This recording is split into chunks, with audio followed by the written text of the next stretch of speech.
Zombie Apocalypse.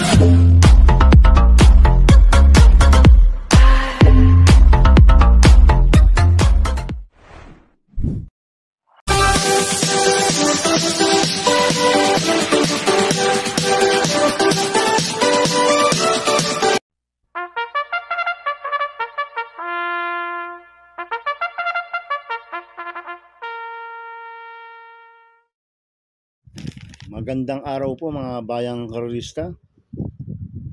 Ngayon po ay araw ng Sabado, December 7, 2024. Karera po ng Metoturf, Malbar, Batangas. Meron po tayong 8 karera sa araw na ito. Nandito naman po yung lingkod, Drunken Master Wangbu, aka Eloto Budoy, para magbigay ng giya at analysis sa inyo mga bayang karolista. Mga bayang karolista, start po ng karera natin ay 3 PM. At meron po tayong mga stakes race dito, yung 11th Pasay, the Travel City Racing Festival. At 2024 Freedom 3rd leg Juvenile Stakes Race. At no bearing races po tayo for today. Kaya medyo maganda po lineup natin. Kaya bago po magsimula magbigay ng giya at analysis, huwag pong kalimutan subscribe, like and share yung YouTube channel ko po. At syempre, huwag din pong kalimutan i-click yung notification bell ko para updated po kayo sa mga bagong video ko. Kaya mag-start na po ako sa pagbibigay ng giya at analysis. Race 1, first pick 5, Cobos races 1 to 5. May siyam na kabayong tatakbo, but 18 numbers. Rating base system class 428 to 33 sa distance 1,400 meters. First choice ko po dito, numero 4, Doña Leoncia, na sasakyan po ng JB Bakaykay. Last run po nito no November 23, pampito lang po siya kay La Shanghai Silk. Nagtala po siya ng 1.27.8 sa distance 1,400 meters. Parang hindi binigyan ng importansya ng connection last run to si Doña Leoncia. Pero noong October 13, nanalo po yan. Nagtala po ng 1.42 medya sa milya yan. Ang tinalo niyan, sila Magandang Dilag, Daily Burn, My Francelot. Medyo mabigat po tinalo nito si Doña Leoncia, basta bigyan lang po ng importansya ng connection to. Malaki po panalo sa akin nito, kaya siya po first choice ko. Second choice ko po, numero 8, Basket of Gold, na sasakyan dyan Alvin Guse. Last run po nito no November 23, segundo kay Shanghai Silk. Nagtala po siya ng 1.26.8 sa distance 1,400 meters. Cambio hinete, binigay na po kay Jan Alvin Guse. Last run si JRD Ocampo po sumakay dito. Kaya sa akin, malaka rin po panalo sa akin ito, kaya siya po second choice ko. Lalagyan ko po third choice sa Pandiado, number 2, American Paraya, nasasakyan Joel Ciego. Ito, bagong baba po ng rating base system to, si American Paraya. Last run po nito, November 13. Tumakbo ko lang Eurocli dito, nagtala lang po siya ng 1.14 sa distance 1,200 meters. Pero noong October 12, segundo kay King James yan, nagtala po siya ng 1.26.2 sa distance 1,400 meters. Kaya sa akin, siya po yung third choice ko na Pandiado. Kaya ang first choice ko po, numero 4, Doña Leoncia. Second choice, numero 8, Basket of Gold. Third choice sa Pandiado, numero 2, American Paraya. Sa race 2 po tayo, winner take all, Cobos races 2 to 8. May 5 kabayong tatakbo. Ito po yung 2024 Freedom 3rd leg Juvenile Stakes Race sa distance 1,400 meters. Dito ang nanalo ng first leg Juvenile yung si Constatic Offer. Second leg Juvenile si Constatic Offer pa rin. Itong si Constatic Offer nakakatatlong panalo na po ito. Maiden Stakes Race saka 2 Juvenile Stakes Race. Undefeated po ito si Constatic Offer. Kaya sa akin, siya po yung first choice ko, Constatic Offer. Ito, nanalo po last run to nung November 10. Nung second leg Juvenile, nagtala siya ng 1.27.26 sa distance 1,400 meters. Parang matapang po talaga sa laban to, si Constatic Offer. Kaya sa akin, malaki po panalo sa akin ito, kaya siya po first choice ko. Second choice ko po yung numero 2 na El Aleo, na sasakyan ng EA Abrea. Ito, undefeated pa rin po ito si El Aleo. Nakakadalawang sunod na panalo po ito. Nanalo po lasa niya November 24. Nagtala po siya ng 1.28.4 sa distance 1,400 meters. Pero nung November 9, 1.27.6 po ang tinapos yan, si Elaleo. Itong kabayo na to may bilis na marunong sumunod. Kaya sa akin ito po yung magbibigay ng labang kay Constante Cooper. Kaya sa akin, malaki rin po panalo sa akin ito. Kaya siya po second choice ko. Kaya ang first choice ko po, number 1, Constante Cooper. Second choice, number 2, Elaleo. Sa race 3 po tayo, pick 6 cover sizes 3 to 8. May 10 kabayong tatakbo, rating based system class 511 to 15 split, distance 1,400 meters. First choice ko po dito, number 4, Make a Difference. Nasasakyan po yung John Paul Guse. Ito, mababa sa labang po ito, bagong bababaw ng rating based system to. Last run po nito, November 15. Tumakbo ko lang ay sa akin. Nagtala po siya ng 17.6 sa distance 1,200 meters. Pero nung October 13, pang-apat po yan, kila Amor My Love, nagtala po siya ng 1.29.2 sa distance 1,400 meters. Si Make a Difference. Kaya malaki po panalo sa akin ito. Kaya siya po first choice ko. Second choice ko po, numero 1, Blue Thunder. Nasasakyan po JD Pabilik. Ito, nanalo po last ito noong November 27. Nagtala po siya ng 1.14.8 sa distance 1,200 meters. Ang tinalo niya si Walking on Sunshine. Ito lumabas lang po ng maganda. Sa akin may panalo rin sa akin to sa Blue Thunder. Kaya siya po second choice ko. Lalagyan ko pong third choice sa Pandiado, numero 7, Top Posay. Nasasakyan po ni EA Abrea. Ito last run po nito, November 23. Pampito kila flywheel, nagtala lang po siya ng 1.30 sa distance 1,400 meters. Pero noong November 10, segundo po kay Bantay Sarado yan. Nagtala ng 1.29.6 sa distance 1,400 meters. Cambio binigay na po kay EA Abrea. Last na pati dilemma po sa mga dito. Sa akin, siya po yung third choice ko na Pandiado. Kaya ang first choice ko po, numero 4, Make a Difference. Second choice, numero 1, Blue Thunder. Third choice sa Pandiado, numero 7, Top Posay. Sa race 4 po tayo. Pick 5 cover size 4 to 8. May 8 kabayong tatakbo but 7 in numbers. Ito po yung 11th Pasay the Travel City Trophy Race sa distance 1,400 meters. First choice ko po dito, numero 5, Velvet Ace. Na sasakyan po ni Pabs Caballeo. Ito, last run po nito, November 24. Panglima kala Andiamo Aperense. Nagtala siya ng 209 sa 2,000 meters.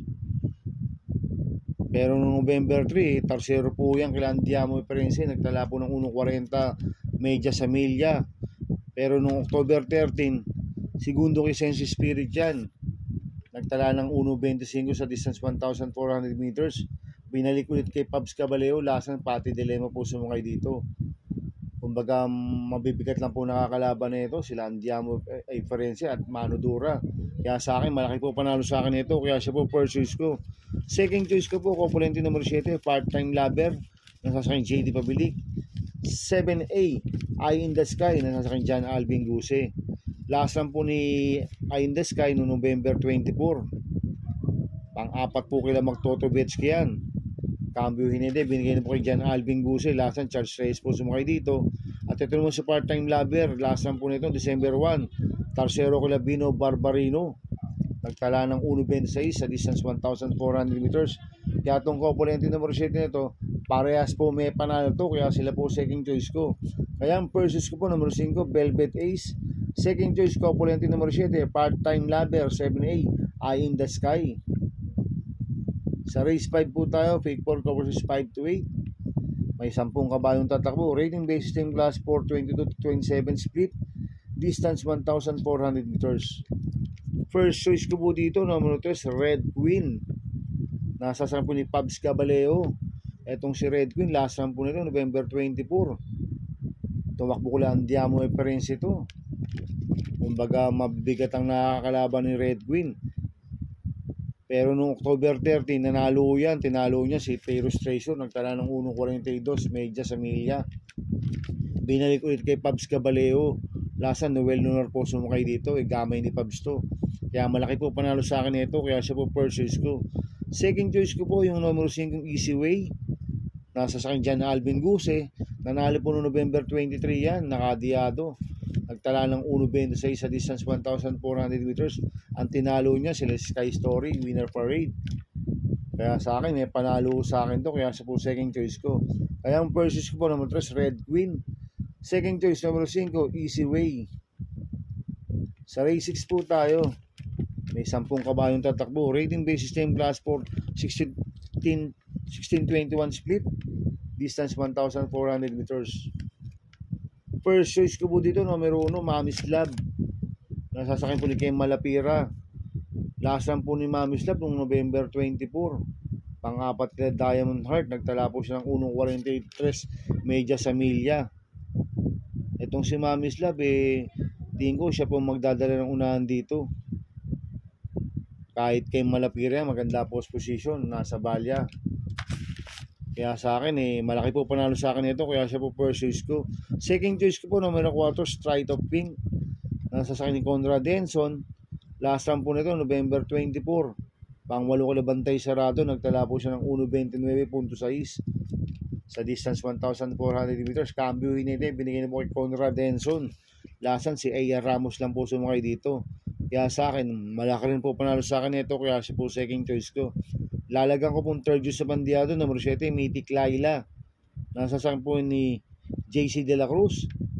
Last run po nito, November 9, pampito kila Gawaidan Go. Nagtala lang po siya ng 1.29.6 sa distance 1,400 meters.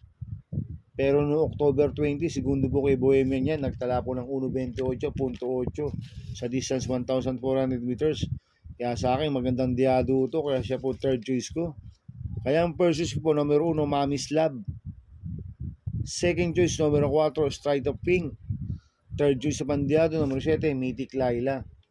Sa race 7 po tayo sa penultimate race.